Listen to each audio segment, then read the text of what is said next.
Throughout my life, I've been subjected to countless hurtful words aimed directly at me. I've been called a scumbag for being single, among other things, but nothing compares to the insult my brother-in-law hurled at me recently. His slanderous remarks won't go unchallenged.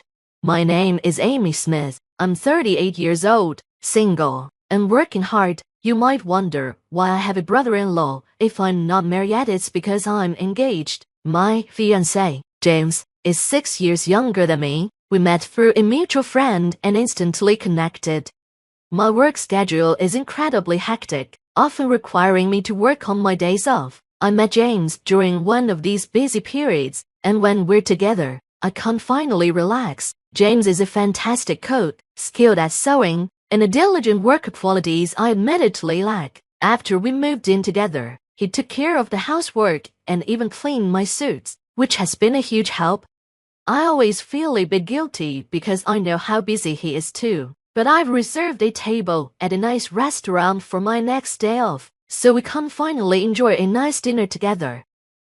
It had become a regular habit for me to treat James to dinner as a way of showing appreciation for all his hard work, using the money I earned from my own efforts. I loved doing this for him. Don't worry about it, he would say. I can leave work on time, and I'm not nearly as busy as you. Besides, I do housework because I enjoy it. As we plan an upcoming family gathering, James often asked, "How are your family's plans for our meeting?" We had already met each other's parents shortly after our engagement, but we wanted to host a dinner party where both families could get to know each other better.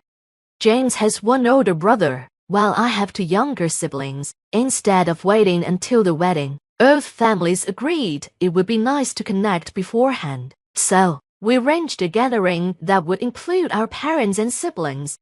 "I'm sorry, but my brother can't make it due to work," James explained apologetically. "I know you're also busy with work, so please accept his apologies." "Your brother is a very talented lawyer, isn't he?" I asked as James lowered his head slightly. "I wish I could have met him, but if he's busy, it's understandable. We can't always meet at a wedding." I wasn't too concerned, as I felt it was most important for the couple and their parents to come together, even if siblings couldn't make it. "Just so you know, my brother can be a bit distant with people," James added, looking tense. "Even if he did come, I'd worry he might be rude."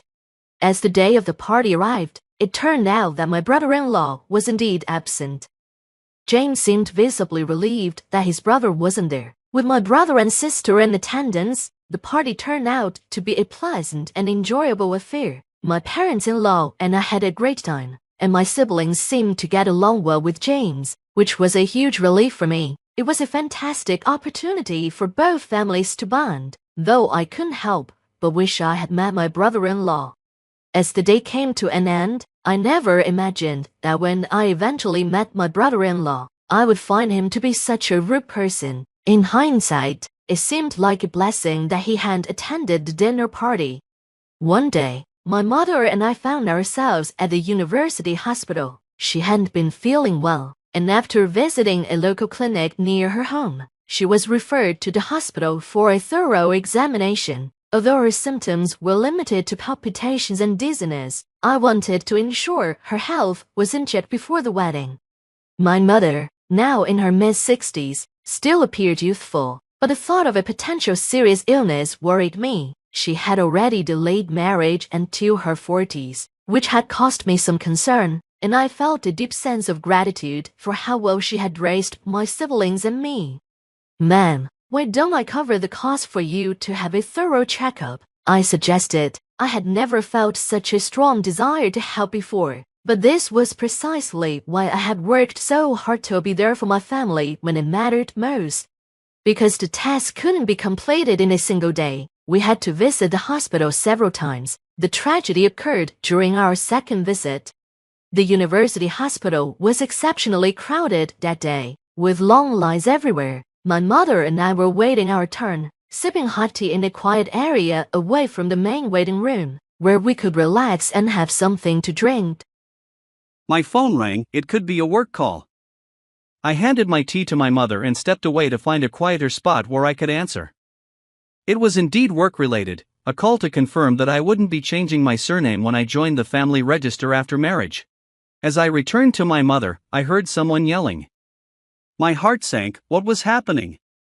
Was my mother okay? The shouting seemed to be directed at her, and I quickly rushed over. I saw my mother standing, repeatedly bowing in apology to a man dressed in a sharp, expensive-looking suit, with a luxurious watch and polished shoes. His slicked-back hair and haughty demeanor made him look like a debt collector. He definitely wasn't someone my mother knew, so I stepped in to find out what was going on.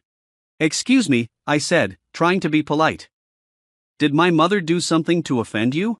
The man shifted his gaze to me, sizing me up from head to toe. "She placed a cup of tea on the seat, and when I sat down, it spilled on my suit." "What are you going to do about it?" "I have important business after this." I looked at his suit and saw that it was indeed a bit damp. "I'm so sorry," I said sincerely. "Let me cover the cost of the dry cleaning." But before I could finish, the man cut me off, his voice rising even louder.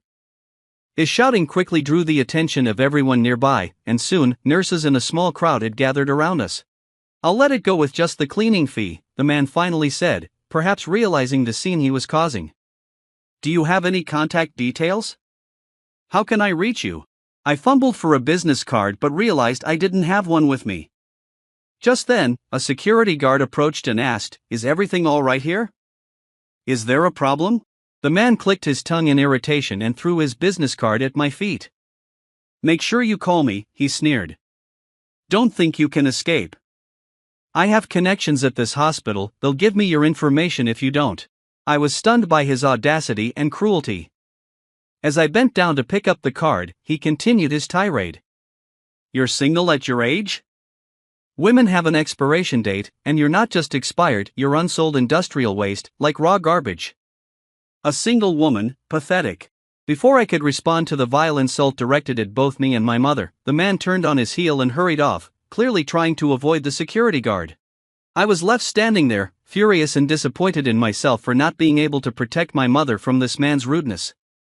My stomach churned with anger and frustration. I quickly offered a light bow to the onlookers and the concerned security guards, then picked up the business card from the floor. As I read the name and title, I was stunned. Who was this jerk? I couldn't believe the person behind those words was someone with such a title. So that's what all this was about. I canceled my mother's checkup and took her home, prioritizing her mental well-being over anything else. But I knew I would never forget that man. I was determined to make him regret every word he spewed at us. About a week later, I found myself at the courthouse. It wasn't like the dramatic court battles you see in America, where a stain on a suit leads to a lawsuit, but I had my reasons for being there. As I walked through the familiar halls, the sound of my heels echoing off the walls, I spotted a man I recognized approaching from the far end of the corridor. I knew it was him.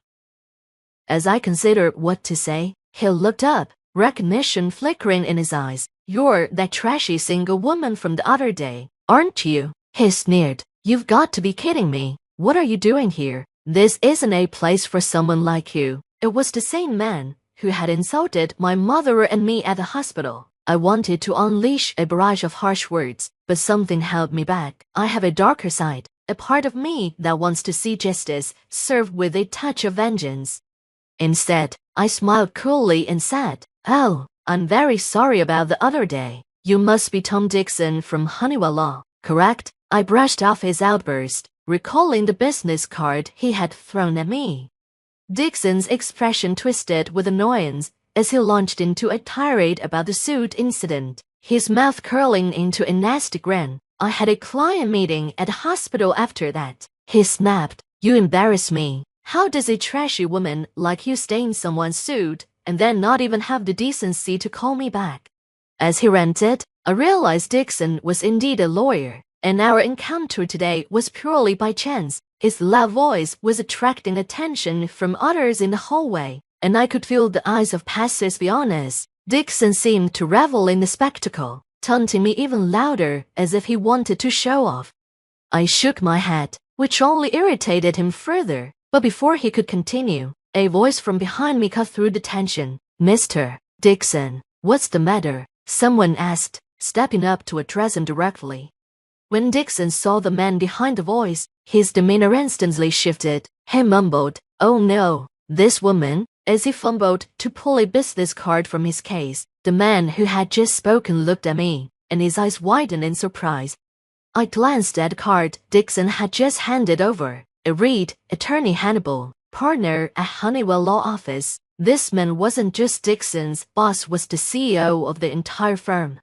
As soon as Hannibal realized who I was, he began to tremble. He quickly bowed at a 90-degree angle, his tone suddenly respectful. "My goodness, it's been a while," he exclaimed. "Dixon, my subordinate, has been extremely rude to you. Please accept my sincerest apologies." Dixon, still clueless, looked at Hannibal in confusion. "Mr. Honeywell, what's going on? Do you know this woman? This is the same lady who ruined my suit the other day and tried to overcharge me for dry cleaning." But Hannibal, now pale, grabbed Dixon by the scruff of his neck and forced him to bow. "Ouch, what are you doing?" Dixon protested, still not understanding. Hannibal leaned in and spoke quietly but sternly. "How dare you, Dixon? This woman is a prosecutor, and not just any prosecutor. She is my former boss, Smith, who has never lost a case." Dixon's face twisted in disbelief as he tried to process what he'd just heard. That single woman he had insulted so viciously was a prosecutor.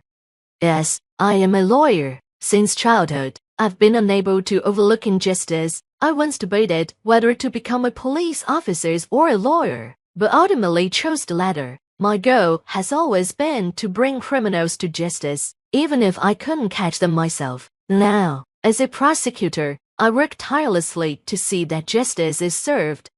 As for Mr. Hannibal, he fears me because I mentored him when he was just starting out. He knows exactly what I'm capable of, and now, so does Dixon.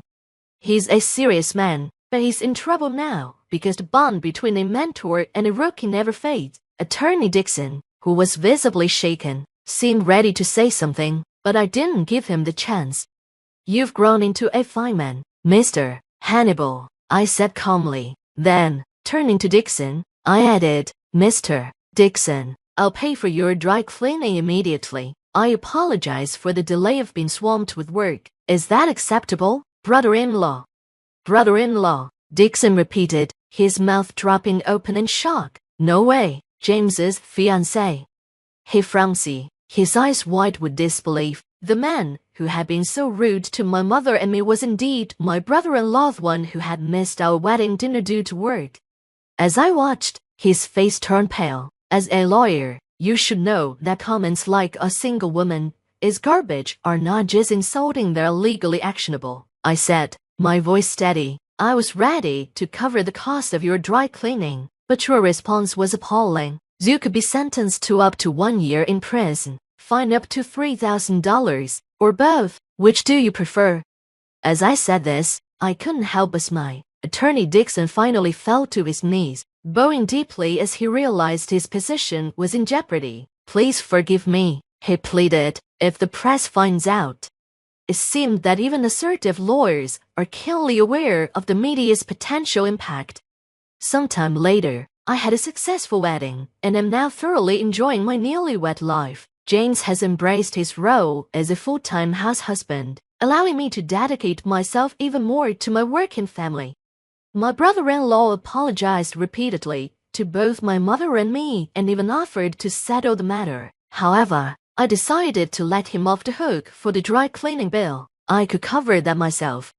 Although my brother-in-law didn't attend the ceremony likely due to feeling awkward, as business had taken a significant hit due to his behavior toward us and complaints from other clients, it seemed that bad deeds eventually catch up with people. I promised myself that I would cherish and protect the life I've built, ensuring that my family and I continue to support each other through everything.